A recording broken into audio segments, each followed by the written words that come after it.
प्रातः क्लास चल रहा था 11/12/1967। सोमवार को दूसरे पेज के तीसरी चौथी लाइन में बात चल रही थी कि ब्रह्मा की महिमा तो कोई दिखलाई नहीं है। हाँ, बच्चे ये जानते हैं कि फिर भी वो मुकर्रर अर्थ तो जरूर है जिसे ज्ञान अमृत मिले।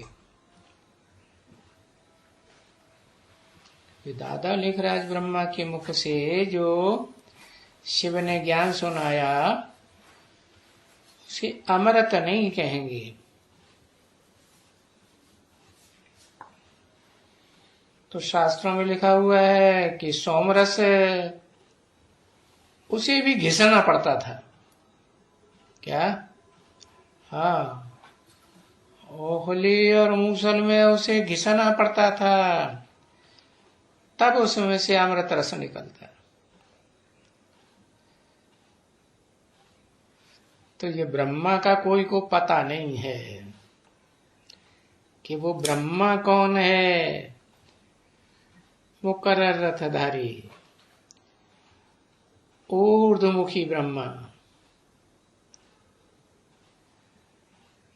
कभी भक्ति मार्ग में जैसे लौकिक बाप को याद करते हो या परलौकिक बाप को याद करते हो, ऐसे ब्रह्मा को कभी नहीं याद करते हो। चार मुखों वाले ब्रह्मा को कभी भी कुछ भी ख्याल में नहीं आता है। क्यों? क्या पार्ट नहीं बजाया? पार्ट तो बजाया, लेकिन फायदा किसी को कुछ भी मुक्ति, जीवन मुक्ति का कोई फायदा हुआ नहीं हुआ। हमारे तो कोई देवताएं बने नहीं।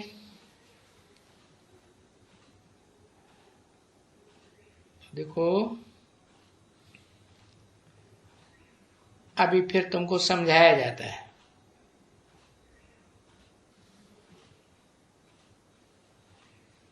कि ये भी है और ये रथ है।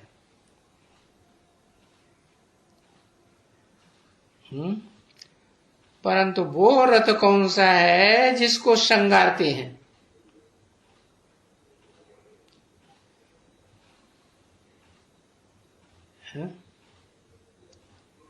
जैसे मुसलमान हुसैन के घोड़े को श्रृंगारते हैं ना,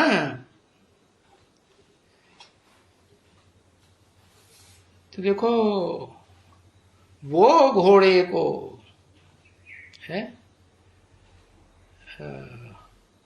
मोहम्मद के जो घोड़े होते हैं ना, पटका रख करके घोड़े के ऊपर निशानी दिखाते हैं। पटका बने कपड़ा है। कौन से कपड़े की बात? शरीर रूपी कपड़ा की बात है। तो उन्होंने फॉलो किया है बाप को। जो बाप मुकर्रर रथ पर सवार होते हैं फिर उस रथ को श्रृंगारते हैं।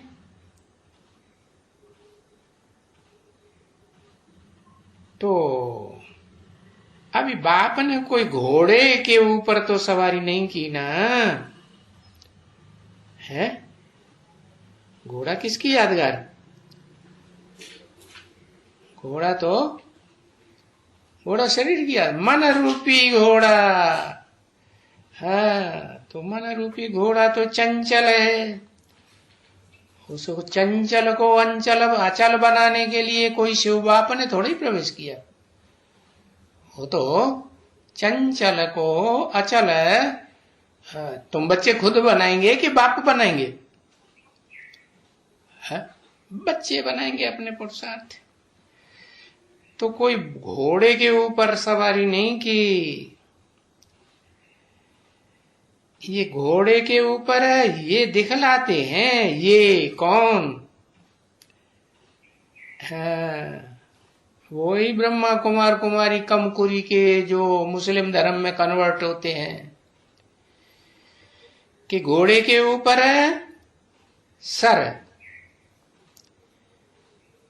जब लड़ाई पर चले जाते हैं ना तो इनको हिंदुओं ने मारा है लड़ाई में। इसलिए ये हिंदुओं के बरखिलाफ हैं। कौन? मुसलमान है। और ये ब्राह्मण जो हैं वो हिंदू बन जाते हैं। और हिंदू तो अनेक प्रकार के,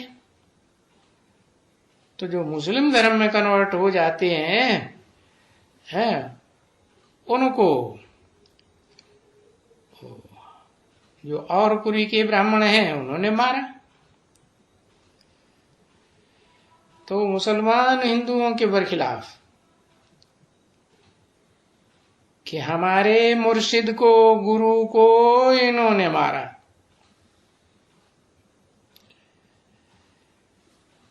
या इसने मारा। तभी वो गुस्से में इसको काफर भी इसलिए कहते हैं। है? हाँ। और इनको कोई अपने धर्म का भी पता नहीं है। ऐसे ऐसे कह करके और इनसे नफरत करते हैं।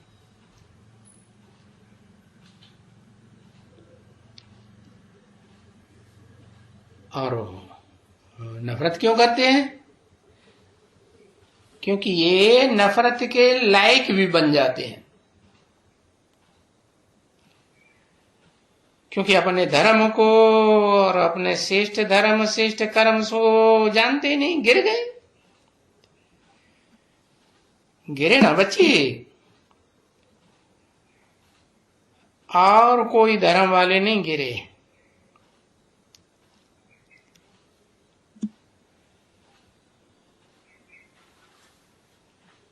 और ये भारतवासी गिरे हैं। और उनको असल में कह सकते हैं कि बरोबरी ये सतो प्रधान, सतो सतो रजो तमो, इन अवस्थाओं से भी कम होते जाते हैं।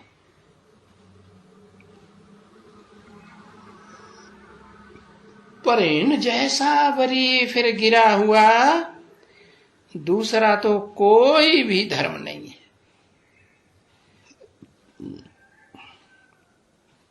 देखो तुम बच्चे कितना अच्छी तरह से समझाते हो और बहुत सिंपल रीति से समझाते हो।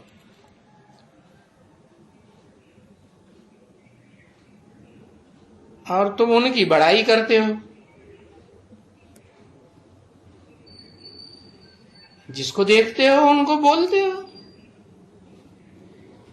अरे तुम तो ये थे, इतने ऊंचे देवताएं थे। तुमने फिर 84 जन्म भोगा है, इसलिए तुम अभी तमो प्रधान बने हो।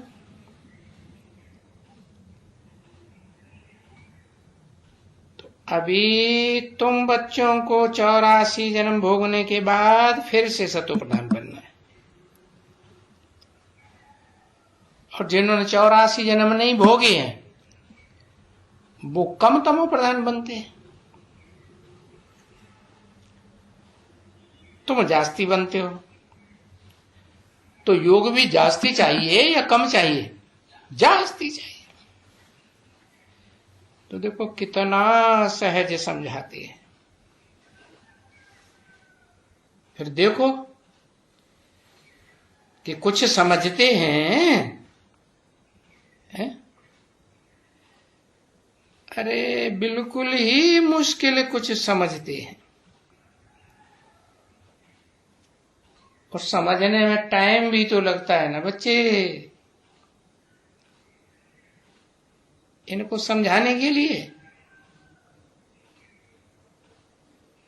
ये तो समझते हो, दिल में समझते हो कि अभी हम इनको समझाते हैं, ये बिल्कुल अच्छी तरह से समझ जाएंगे, आज नहीं तो कल समझ जरूर जाएंगे। पर नहीं,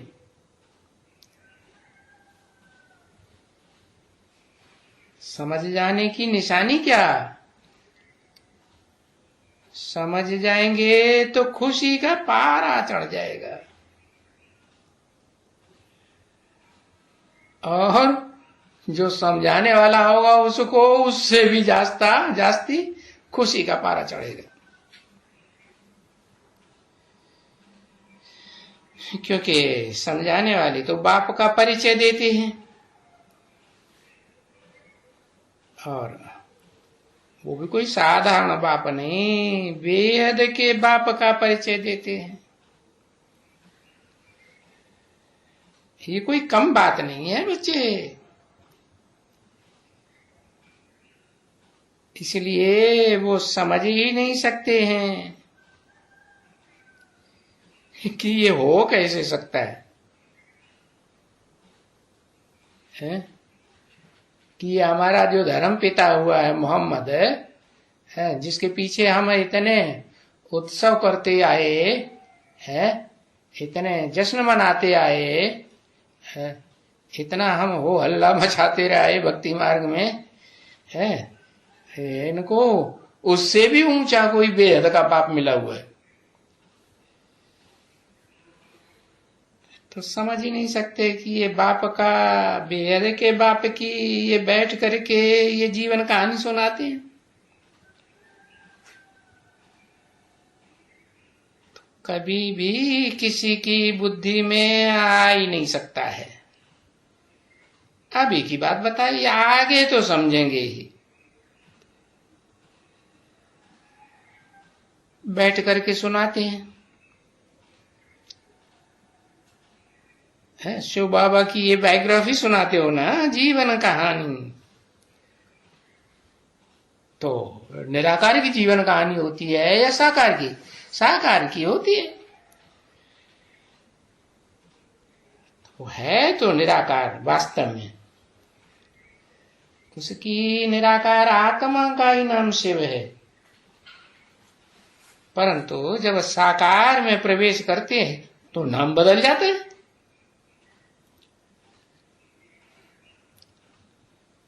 तो फिर उसकी जीवन कहानी सुनाते हैं कि फलाना है, ये है, वो है। तो ये बैठ करके ये समझाते हैं बच्चों को कि बच्चों, अभी तुम बच्चों को पावन बनना है ना, है? तुम पुकारते रहते थे, जन्म जन्मांतर पुकारते रहते थे, हे पतित पावन आओ। अब ये तो ख्याल में नहीं है बच्चों को कि कैसे पतित से पावन बनेंगे। नहीं तो गीता में ये अक्षर हैं बरोबर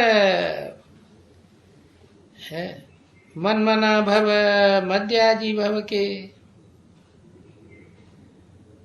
परंतु उनका कोई भी अच्छी तरह से एक्सप्लेनेशन किसी के पास नहीं है। कोई के भी पास एक्सप्लेनेशन नहीं है, कुछ भी नहीं है। बस ऐसे ही बोलते रहते हैं जैसे बरसाती मैसड़ में ढक, समझते कुछ भी नहीं। और यहां बच्चे समझते हैं कि बाबा एक्सप्लेन दे करके बहुत अच्छा समझाते हैं। किस मुख के द्वारा? बहुत अच्छा करके समझाते हैं एक्सप्लेनेशन देकर। मुकर्रर रथ के द्वारा, टेम्पररी रथ के द्वारा नहीं। एक तो आत्मा का एक्सप्लेनेशन कितना समझाते हैं, कितना समझाते हैं। अरे 84 जन्मों का एक्सप्लेनेशन समझाते है। ये कोई शास्त्रों में नहीं हो सकता है। क्यों?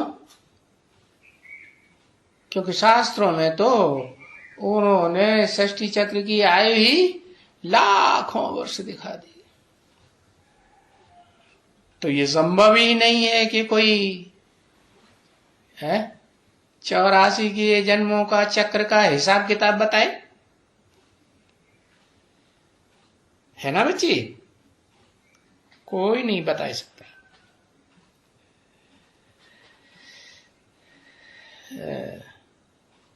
और आत्मा में लिखा हुआ भी कोई भी शास्त्र में ऐसे नहीं लिखा हुआ है? जैसे टेप रिकॉर्डर होता है तो उसमें लिखा हुआ होता है ना, तभी तो बोलता है। हाँ, तो इस आत्मा रूपी रिकॉर्ड में कोई लिखा हुआ है, ऐसे भी कोई शास्त्र में नहीं लिखा हुआ है कि आत्मा में 84 जन्मों का हिसाब किताब भरा हुआ है। भले आत्मा के लिए कहते हैं बरोबर है, क्या बोलते हैं? हाँ, भ्रकुटी के बीच चमकता है अजब सितारा, बहुत सूक्ष्म छोटा सितारा है। गीता में भी बोला है अति छोटा, अणो अणियान समनुस्मरेत्य, अणु से भी अनुरूप है, याद किया जाता है कि इतना छोटा है। छोटी बिंदु भ्रकुटी के बीच में सितारा है। ये दृष्टांत देते हैं, किसका दृष्टांत देते हैं? जैसे सूरज की किरणें होती हैं ना, तो किरण भी तो एक सितारा हुई ना। अब वो सूर्य तो जड़ है, जड़ का दृष्टांत देते हैं, लेकिन है किसकी बात? ये आत्मा चैतन्य है या जड़ है? जड़ आत्मा सितारा है क्या? नहीं, ज्ञान सूर्य भी चैतन्य है और आत्मा रूपी सितारे भी चैतन्य है।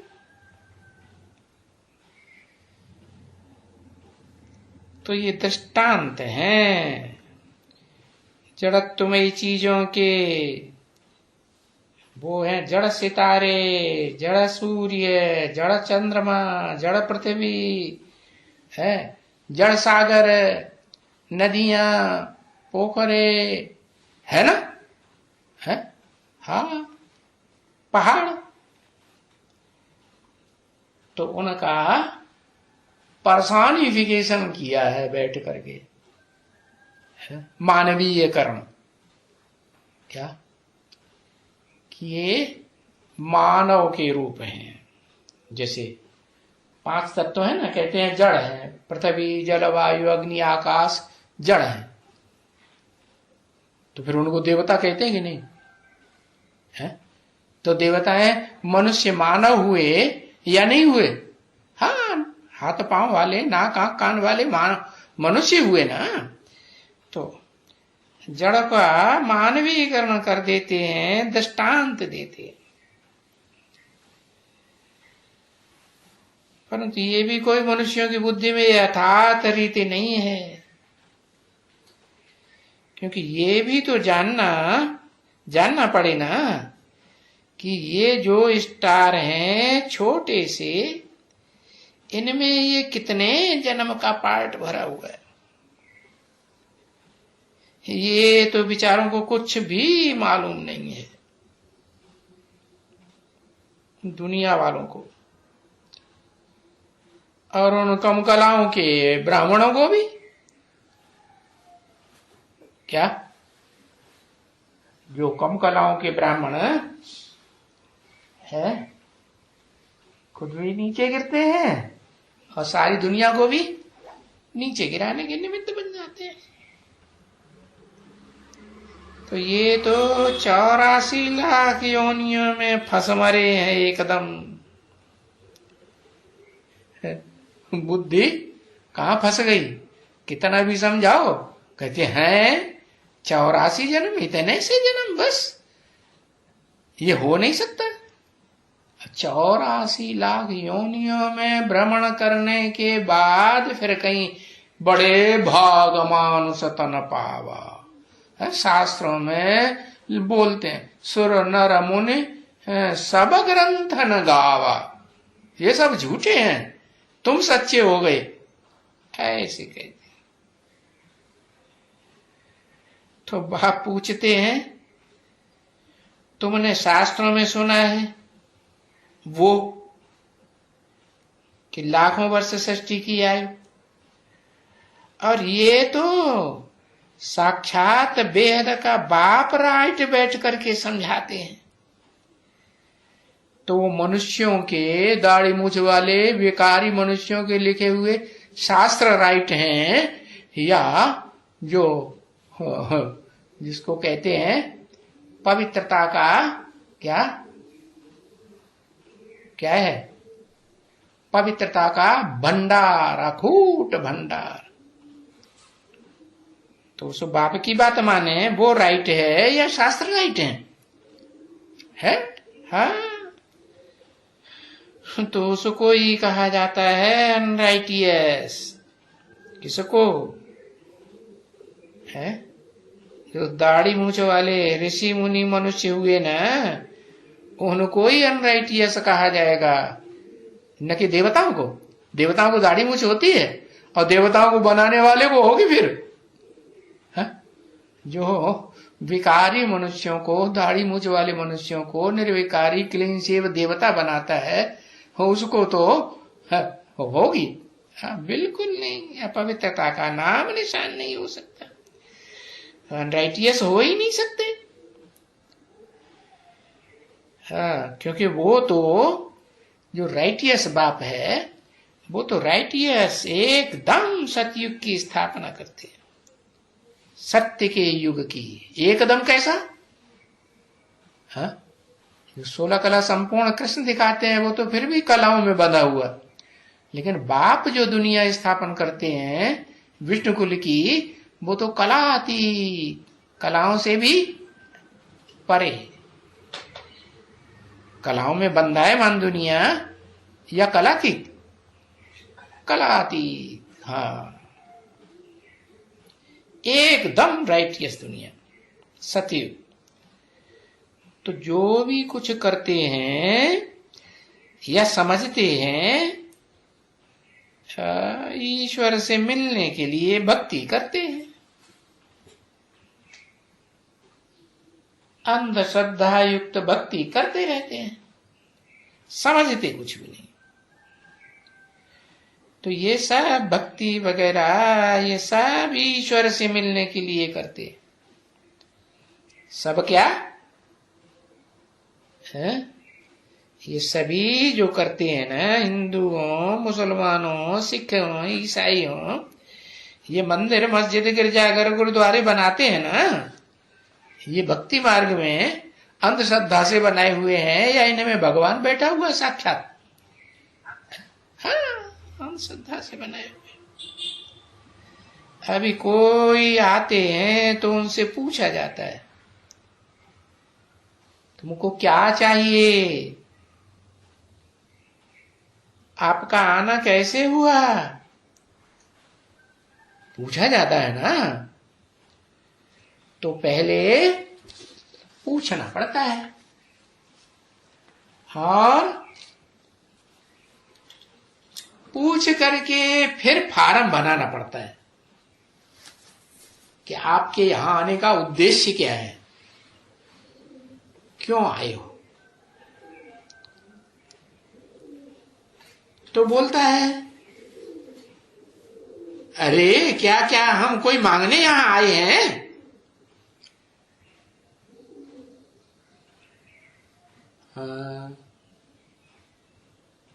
अरे हम तो शांति मांगते हैं,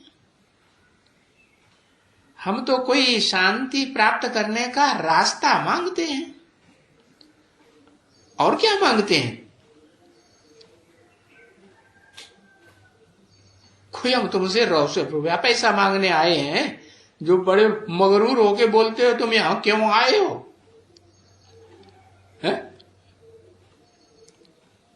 11/12/1967 की प्रातः क्लास का 3रा पेज, सोमवार। तभी तुम उनको शुरू करते हो समझाना। तुम्हारे पिता है?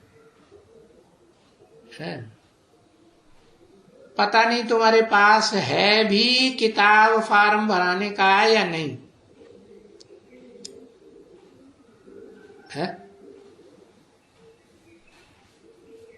है आजकल एडवांस वालों के पास है फार्म भराने की किताब रहता है सेंटर में, देखा तुमने? बताओ, जो अपने को कहते हैं हम एडवांस ब्राह्मण हैं, उनके पास भी फार्म भराने की किताब नहीं रहती। कोई नया जिज्ञासु आए तो बाबा का डायरेक्ट से उनसे पहले फार्म भराओ। तो बीके वाले को, बेसिक वाले ब्राह्मणों की तो बात ही छोड़ दो है। तो उनको ये पहचान जरूर देनी है बेहद के बाप की है। फार्म में वो चाहे जो कुछ भी लिखें क्या, लेकिन तुम उनको बेहद के बाप की पहचान दियो। ये इसलिए फार्म की किताब इसलिए खास रखा हुआ है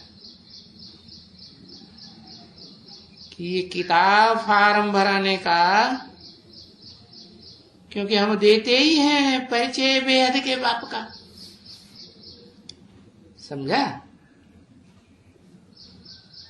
और तो कोई जानते ही नहीं है ना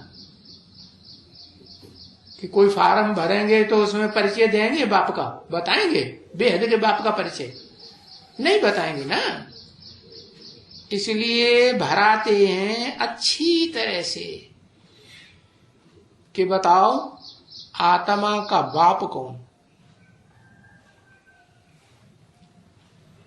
तो उनको मालूम पड़े कि बाप कौन और आत्मा क्या।